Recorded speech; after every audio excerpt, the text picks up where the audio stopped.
You know, this was a groundbreaking song. A very effeminate black man with all the looks in the world, kind of an early version of Jackie Wilson, is singing a song called Tutti Frutti, which basically gives away the plot.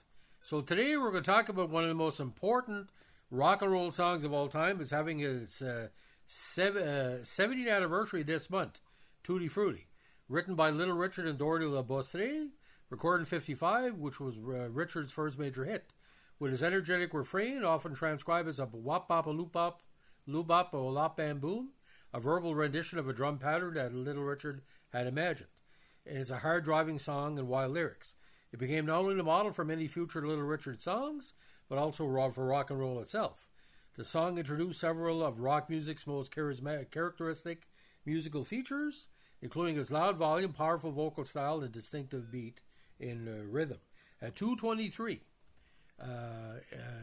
in 2007, an eclectic panel of renowned recording artists ranked Tutti Frutti as number one on Mojo's Top 100 Records That Changed the World and hailed the recording as the sound of the birth of rock and roll. In 2009, the U.S. Library of Congress National Recording Registry added the recording to its registry, claiming the unique vocalizing over the irresistible beat announced a new era in music. In April 2012, Rolling Stone magazine declared the refrain the most inspired rock lyric ever recorded.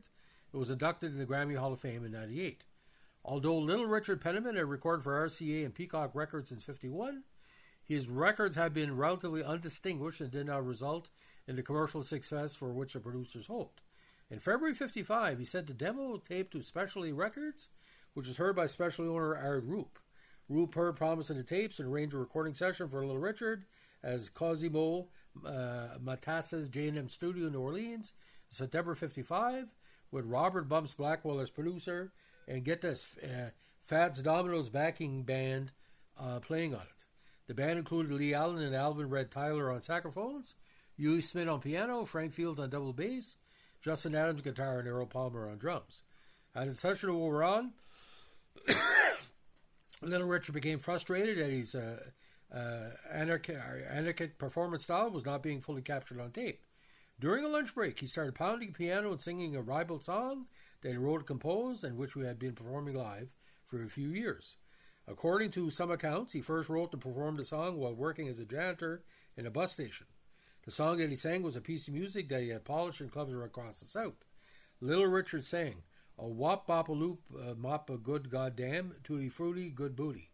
After his lively performance, Blackwell knew the song was going to be a hit, but recognized that the lyrics were with their minstrel modes and sexual humor needed revised for lyrical purity. Blackwell contacted local songwriter Dorothy LaBoisserie to revise the lyrics, with Little Richard still playing in his characteristic style. According to Blackwell, Dorothy didn't understand melody, but she's definitely a prolific writer.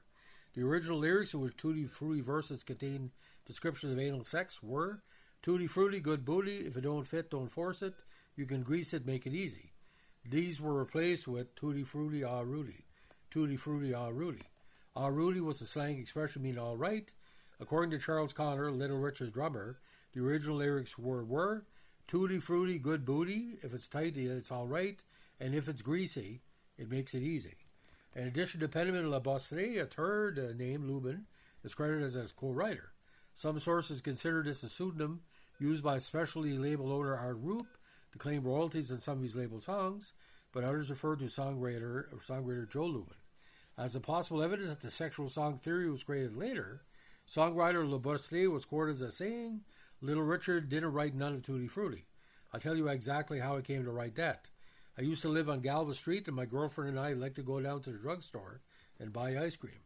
One day we went in and saw this new flavor, Tutti Frutti.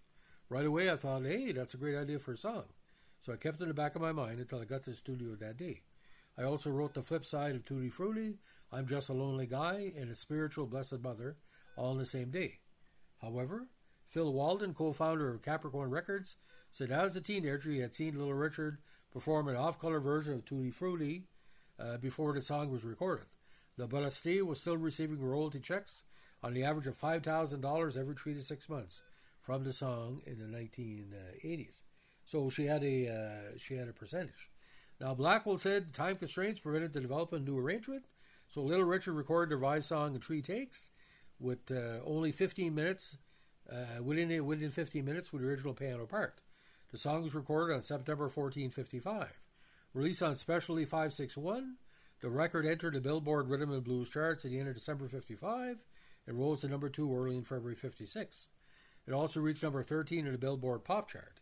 In the UK, it only scraped the top 30 in 1957 as the B-side to Long Tall Sally.